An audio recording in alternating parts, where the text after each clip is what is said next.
দেখো বন্ধুরা, good morning সবাইকে। আর বঙ্গরী শাস্ত্রীতে অনেক অনেক স্বাগত তোমাদের। আজকে সকালবেলা দেখো কুয়াশাটা, এত কুয়াশা, পুরো ধোঁয়ার মতন হয়ে রয়েছে, পুরো ধোঁয়ার মতন হয়ে রয়েছে কুয়াশায়। জানি না ক্যামেরায় কতটা ধরা পড়ছে, কিন্তু এরকমই হয়ে রয়েছে। আর সকালবেলা উঠেই তোমাদের পাখির ডাক আর কত পায়রা দেখালাম বলো।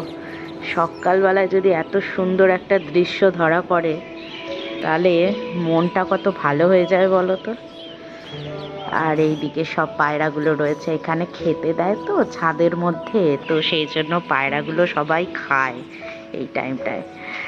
আমি জাস্ট উঠে ক্যামেরাটা ধরলাম, আর অসাধারণ একটা ভিউ দেখতে পেলাম। সব পায়রাগুলো বসে রয়েছে, আবার খেতে আসবে। আমি চলে যাই, কারণ ওই কাছাকাছি চলে এসেছিলাম বলে ওরা ভয় সব উড়ে গেছিল। প্রচণ্ড ঠান্ডা, প্রচণ্ড ঠান্ডা, মানে কাঁপতে কাঁপতে ঘুম থেকে উঠে এসেছি। হ্যাঁ, মানে জাস্ট ঘুম থেকে উঠেছি, দেখো চোখ মুখ এখনো ফুলে রয়েছে আমার। আর উঠলাম একটু ছাদে দেখতে, একটু ওয়েদারটা কেমন আছে দেখতে।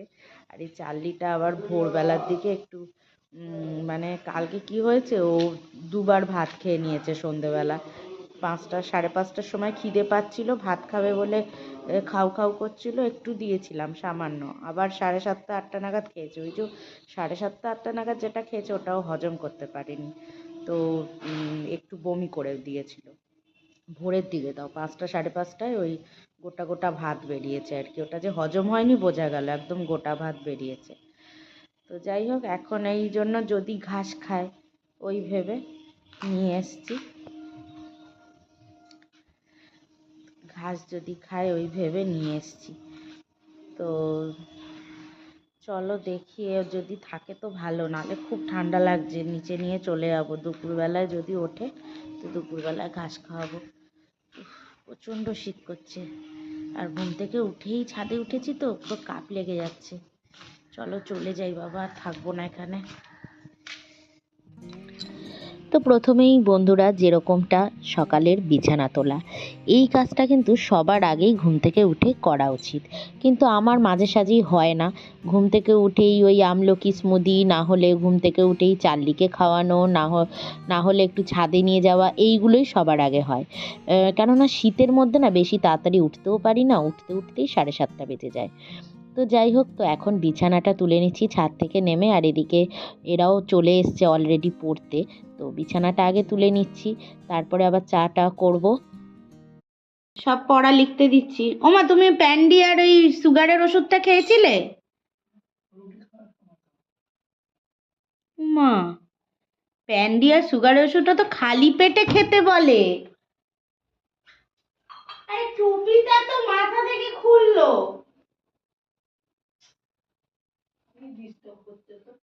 দেখ দেখ, উঠে ঠান্ডার মধ্যে এখানে বসে দেখ। চলো তো মা, পাটা ট্রান্সফার করে দিই। তুমি তো আর কোনো কাজে লাগছো না, তো চারদিকেই নিয়ে বসো। তুমি হাত ধরে গুটিয়ে রাখো এখন। মা, এখানে বসো সোনা, বসো। এই কি অসভ্য দেখো, ওর পেছনে যাবে। শীত কম আছে না? শীত কম আছে, শীত কম আছে।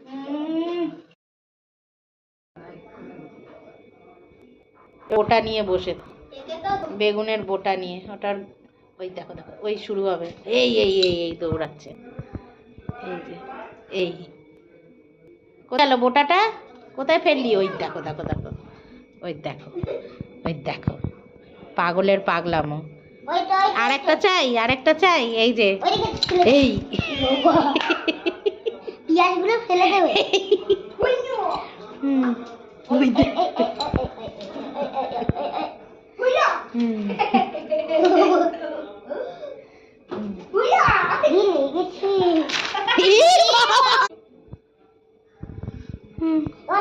বসে গেল, এবার খেলা শেষ, বসে গেছে, হাঁপিয়ে গেছে। না, ছুটতে হবে না, থাক, বসে গেছে।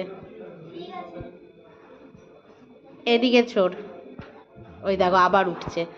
ফেলে দে ফেলে দে ফেলে দে, যা বাবান। তো এদিকে এদের পড়ানো হয়ে গেছে, তো আমি ভাবলাম পড়াতেই না এখন 11টা বেজে যায়, মানে এত দেরি হচ্ছে, সাবজেক্ট বেড়ে গেছে, সময়ও বেশিও দিতে হচ্ছে, মানে এরকম ব্যাপার। তো যাই হোক, আমি এখন ওই যে বাসনগুলো সম্পা মেজে গেছে, তো ওইগুলো সব জল ঝরানো হয়ে গেছিলো, তাই জন্য এগুলো সব গুছিয়ে রাখছি আগে। যে কটা বাসন লাগবে সে কটা বাসনই গ্যাসের ধারে রাখবো, বাকি সব গুছিয়ে ফেলছি। কেননা যেগুলো লাগবে না ফালতু গ্যাসের জায়গা জমাট করে আমার ভালো লাগে না, আর কাজ করতেও বিরক্তি লাগে। তার মধ্যে দেখো কতগুলো খালি বোতল ওদিকে দেখো জমে রয়েছে, ওগুলোও কিন্তু আবার ভরতে হবে। সেই জন্য দেখো পিওরিটটা চালিয়ে দিয়েছি, ওই যে পাইপটা দেখছো ফিল্টারের ওই অ্যাকোয়াগার্ডের নিচ দিয়ে পাইপটা ঝুলিয়ে দিয়েছি, পিওরিটটা চালিয়ে দিয়েছি। আর এদিকে নুন শেষ হয়ে গেছে, রান্না করব যে নুনই নেই, সেই জন্য নুনের প্যাকেট কেটে একটা ঢেলে নিলাম নুনের ডাব্বায়। পাশের বাড়ি কাজ হচ্ছে, তো এত আওয়াজ হচ্ছে যে আমি আর কিছুই ভয়েস দিয়ে ভিডিও করতে পারছি না, সবই মানে ব্যাকে দেখো ভয়েস ওভার আমাকে দিতে হবে আর কি এডিট করার সময়। তো যাই হোক, টিফিন মানে ওদেরকে পড়াতে পড়াতে এখন ওদের সাবজেক্ট এত বেড়ে গেছে, মানে এত কিছু প্রেশার হয়ে গেছে, তো সকালে আমি ওদের ঠিক করেছি আর পড়াবো না, এবার থেকে বিকেলবেলা করে পড়াবো। আজকে টিফিনই খেয়েছি 10:30টায়। হ্যাঁ, মানে আমি ওদের পড়াবো নাকি বরবটি আলু কেটে একটু ভাজা করব, হ্যাঁ পেঁয়াজ টমেটো দিয়ে একটু ঝালের মতন করেছিলাম রুটি দিয়ে খাওয়ার জন্য, তো আগের দিনের রুটি তো ছিলই, সেই রুটি দিয়ে খাওয়ার জন্য করেছিলাম। তো সেইগুলো যে করব তারই সময় পাচ্ছি না, ওদের পড়াবো না আমি এসব করব। তো যাই হোক, মায়ের আবার ওদিকে হাতে ব্যথা, তো সে উঠতেও পারছে না, আবার হাতে ব্যথাটা নিয়ে খুব ভুগছে কাল থেকে।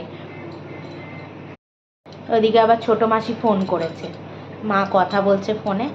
তো সবারই একসাথে যাওয়ার কথা সেজো মাসির বাড়ি, তোমরা দেখেছো আমার ওই মাসিকে, বারবারই আমার বিপদ আপদে ওই ওই মাসি এসে বাড়িতে আমার থাকে, এই দুষ্টুটার জন্য, এই দুষ্টুটা, শুধুমাত্র এই দুষ্টুটার জন্য, তাই তো চার্লি, এই দুষ্টুটার জন্য। তো যাই হোক, তো ওই মাসির বাড়ি সব মাসিরা মিলে মানে ছোট মাসি আমার মা সবাই যাওয়ার কথা হচ্ছে। এবার আমার মা হাতে ব্যথায় এতই ছটপটাচ্ছে কাল থেকে, আবার মন থেকে ভেঙে পড়ছে যে আদৌ কি আমি যেতে পারবো, মানে এরকম ব্যাপার হয়ে গেছে। তো যাই হোক, আপাতত আমি রান্নাটা বসিয়েছি, টিফিন খেয়ে নিয়েছি, ওদের ওই পড়াতে পড়াতেই কোনো রকমে তাড়াতাড়ি রান্নাটা সেরে ওই মাকেও রুটি দিলাম। মায়ের তো আবার ওষুধ আছে না, কত লেট হয়ে গেল, ওই জন্য আজকে ডিসিশান নিলাম, ওদেরকে বলে দিয়েছি যে আমি আর পড়াবো না সকালবেলা করে, আমি নেক্সট উইক থেকেই সোমবার থেকে পড়াবো হচ্ছে বিকেলবেলা 4টে থেকে যতক্ষণ ইচ্ছা পড়ুক, আমার অসুবিধা নেই। 2-2.5 ঘন্টা হয়ে গেলেও, মানে 2 ঘন্টা তো এমনিই পড়াতে হয়, তাতে যদি আধা ঘন্টা 40 মিনিট এক্সট্রাও পড়াই তো আমার অসুবিধা হবে না, কারণ আমার অত কাজের কোনো চাপ থাকবে না। তো যাই হোক, এই হলো ব্যাপার। তো এই হচ্ছে ব্যাপার। এবার রান্নাটা বসালাম, বাড়িতে পাশের ঘরের বাড়িতে কাজ হচ্ছে, ড্রিল মেশিনের এত জোরে আওয়াজ হচ্ছে যে আমি কিচ্ছু ভয়েস দিয়ে ভিডিও করতে পারছিলাম না, জাস্ট এখন বন্ধ হলো বলে একটু সুযোগ পেলাম, ওই জন্য আমি করছি ভিডিওটা। যাই হোক, চলো তাড়াতাড়ি, আজকে কিচ্ছু রান্না করব না, বেগুন ভাজা, ডিম অমলেট আর ডাল ভাত, ব্যাস, আর কিচ্ছু করব না, দুবেলা ওই চলবে। ডিম অমলেটটা এবেলায় খাবো, রাতে বেগুন ভাজা দিয়ে রুটি হয়ে যাবে। তো এই হলো ব্যাপার, কেননা আমার আবার ব্যাংকে যাওয়ার আছে, মায়ের ওই সিঙ্গেল অ্যাকাউন্টের ফোন নাম্বার চেঞ্জ এখনও করে উঠতে পারিনি, তো আজকে যাব দুপুরবেলায়। তো চলো দেখা যাক কত কি করতে পারি। তো এদিকে ভেবেছিলাম অনেক কিছুই করব, তারপরে আলটিমেট ঠিক হলো ওই বেগুন ভাজা ডিম অমলেট এইটাই হবে দিনের বেলায় খাওয়ার, রাতেরটা রাতের ভাবা যাবে। তার জন্য হলুদ নুন দিয়ে বেগুনটা ভাজতে বসিয়ে দিচ্ছি। আর এদিকে আমি আবার বেরিয়ে যাব, ব্যাংকে যাব মায়ের ওই সিঙ্গেল অ্যাকাউন্টের ফোন নাম্বার চেঞ্জ করতে। তো ব্যাংকে যেতে গিয়ে আমি ছোট ছোট খুদেদের সাথে আলাপ হলো, আমাদের এই পাড়ার মধ্যেই দুটো খুদে বাচ্চা রয়েছে, তাদেরকে আমি দেখিনি কিন্তু এর আগে, এই মানে দেখলাম জাস্ট। আর এদিকে দেখো অমলেটটা ভেজে নিয়েছি গোল গোল করে রুটির মতো, আর এদিকে স্যালাড কেটে নিয়েছি আর বেগুন ভাজা। বেগুনটা আবার একটু মাসির সাথে কথা বলতে গিয়ে হালকা একটু ধরে নিয়েছিল, তাই একটা দিকগুলো একটু কালো কালো হয়ে গেছে, কি আর করা যাবে, এই খেতে হবে। আর এদিকে অ্যাকোয়াগার্ডটা ভরা হয়ে গেছে, তো সেই জন্য বোতল যে কটা পারছি ভরে নিচ্ছি, নিয়ে এবার আমাকে বেরোতে হবে, মানে কাজের শেষ নেই, একদিকে এত কাজ, তার মধ্যে এদিক সামলে আবার বাইরে ব্যাংকে যাব, আর ব্যাংকে যাওয়া মানেই বন্ধুরা এত টাইম লাগে তোমাদের যে কি বলবো, তোমরা তো সবাই জানো সরকারি ব্যাংক মানেই একদম আর কিছু বলার নেই। আর এদিকে দেখো আমার ছোট্ট ছোট্ট খুদেদের, ওদেরকে না বিস্কুট দিয়েছি, মানে দেখো সত্যি কথা বলতে এই যে দিল্লিতে এত কিছু হয়েছে, হাইকোর্ট থেকে এ সমস্ত করছে, আমাদের না প্রচণ্ডই মন খারাপ এই বিষয়টা নিয়ে। এদেরও তো বেঁচে থাকার অধিকার আছে বলো।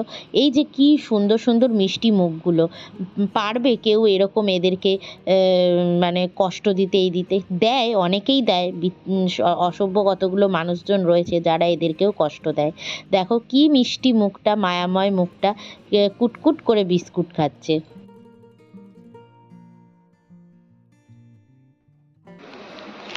দুটো বাচ্চা, দেখি মুখটা, ওলো বাবলু কত কিউট।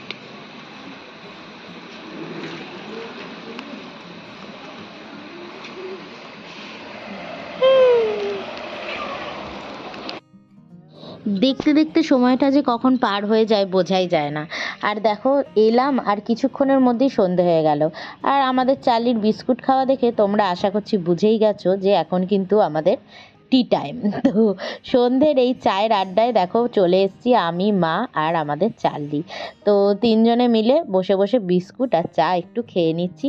এরপর মায়ের শুধু লাগেজ গোছানোর ধুম দেখো, প্রচুর লাগেজ নিয়েছে, প্রচুর জামা কাপড়, কতটা কি পরবে জানি না, কিন্তু গোছাচ্ছে। ব্যস্ত হোস না চার্লি, ও দেখো তোমার কি নিয়ে নিচ্ছে,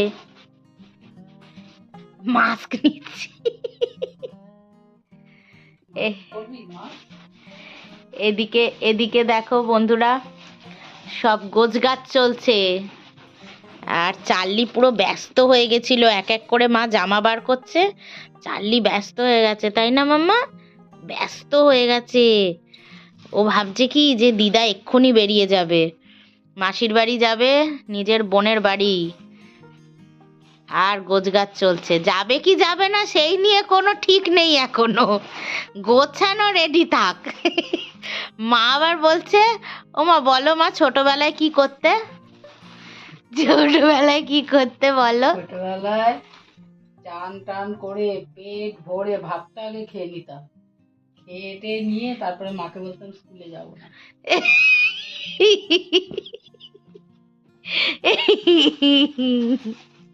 তারপরে দিদা দিত, হ্যাঁ, বলে তোর খাওয়া দাওয়াই বন্ধ করে দেবো।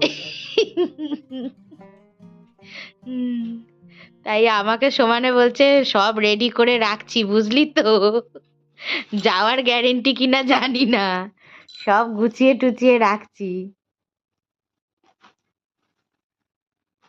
ও যা, কালো শালটা দিত। হ্যাঁ, কালো শালটা নাও, এগুলো নাও, নাইটিগুলো পরবে।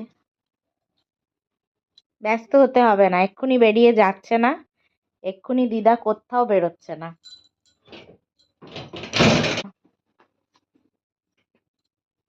এইটা সবসময় ঘরে পড়বে, আর ঘুরতে গেলে মেরুনটা, আবার এটাই পরে আবার ঘুরতে বেরিও না যেন। ঘুরতে বেরোলে মেরুনটা পরে বেরোবে।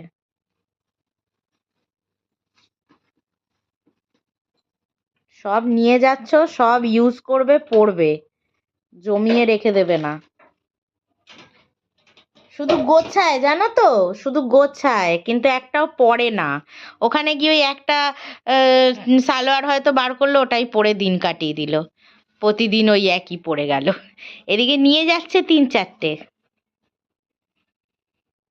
এবার ওষুধ গোছানোর পালা, প্রেসারের যন্ত্র, কত কি, শুধু এবার ওষুধেই অর্ধেক জায়গা ভর্তি হবে।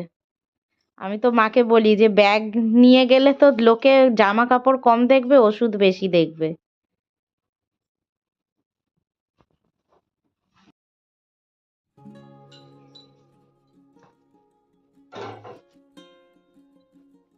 তোমাদের শুভ সন্ধ্যা তো বলাই হয়নি বন্ধুরা। আর এই সব গোছানো হলো, মা তো যে ব্যাগটা নিয়েছিল ওই ব্যাগটা আবার চেঞ্জ করতে হলো। মা এটা বেগুন পোড়া হচ্ছে শোনা, বেগুন পোড়া হচ্ছে। আর এইদিকে হচ্ছে ওই ব্যাগটা আবার ট্রলিতে ট্রান্সফার করা হলো, কারণ ব্যাগটা খুব ভারী লাগছিল, ট্রলি কি টানতে সুবিধা। তো আর এদিকে রাত্রিবেলায় আমি কি করছি দেখো, আমাদের রাত্রিবেলা দিনের বেলায় যা রান্না হয়েছিল বেগুন ভাজা আর ডিম অমলেট দিয়ে খেয়ে নিয়ে আমি ব্যাংকে গেছিলাম। ব্যাংকের কাজ কর্ম সেরে এসছি যখন, তারপর তো বিকেল হয়ে গেল। ফিরিয়ে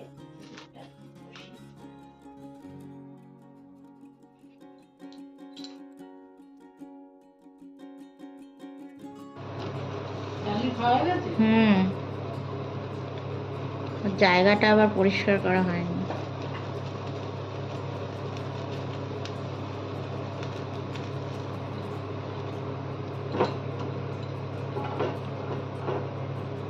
আর এইদিকে একটা সর্ষের তেলের প্যাকেট কেটে শিশিতে ঢেলে নিচ্ছি, কেননা তেলের বোতলের তেলটা শেষ হয়ে গেছিলো, তাই জন্য তেলটা ঢেলে নিচ্ছি। আর এদিকে আমি বেগুন পোড়া করবো আজকে। রাত্রিবেলা অ্যাকচুয়ালি ভাবছিলাম কি করব, তো হঠাৎ করে ঠিক হলো শীতের দিন বেগুন পোড়াই বেস্ট। আর এদিকে আমি বেগুন পোড়াটা বানাতে আমি কিন্তু সবসময় পেঁয়াজ আর টমেটো জানো তো তেলে ভেজে নিই।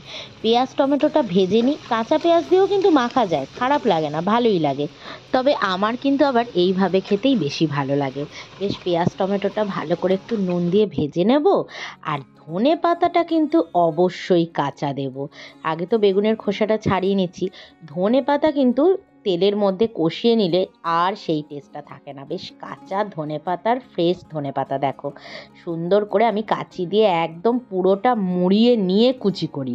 কিছু ডান্ডি ফান্ডি আমি বাদ দিই না, আমি সবটাই দিয়ে বেশি করে ধনেপাতা দিয়ে আর পেঁয়াজ টমেটো দিয়ে দুর্দান্ত করে মাখবো।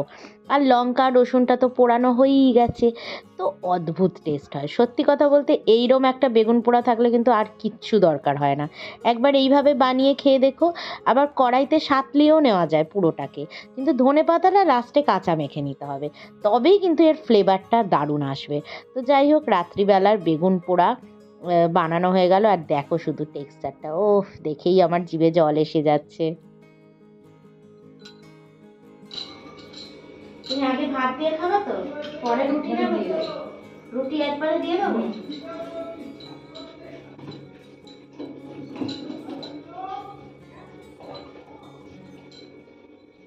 তো রাতের ডিনার তো কমপ্লিট হলো। যেহেতু রাত্রিবেলায় রান্না করলাম, বাসনগুলো একদিকে বেসিনে সাইড করে রাখতে হলো, আর গ্যাসের জায়গাটা পরিষ্কার করে নেব। আমাদের আগে কি বাসন টাসন রাখতে হতো না, রাতের বাসন বলে রাখতে নেই, হ্যাঁ ঘরে লক্ষ্মী প্রবেশ করে, কিন্তু আমাদের উপায় নেই, এখন বাসনটা আমাদের রাখতেই হয় কাজের লোকের আশায়, আর সেই মাজবে, সেই জন্য রাতের বাসন ওই বেসিনেই রেখে দিই, জল টল দিয়ে ভালো করে দিয়ে রেখে দিই। তো চলো বন্ধুরা, ব্লগটা এখানেই শেষ করছি। তোমরা সবাই ভালো থেকো, সুস্থ থেকো, চলো টাটা।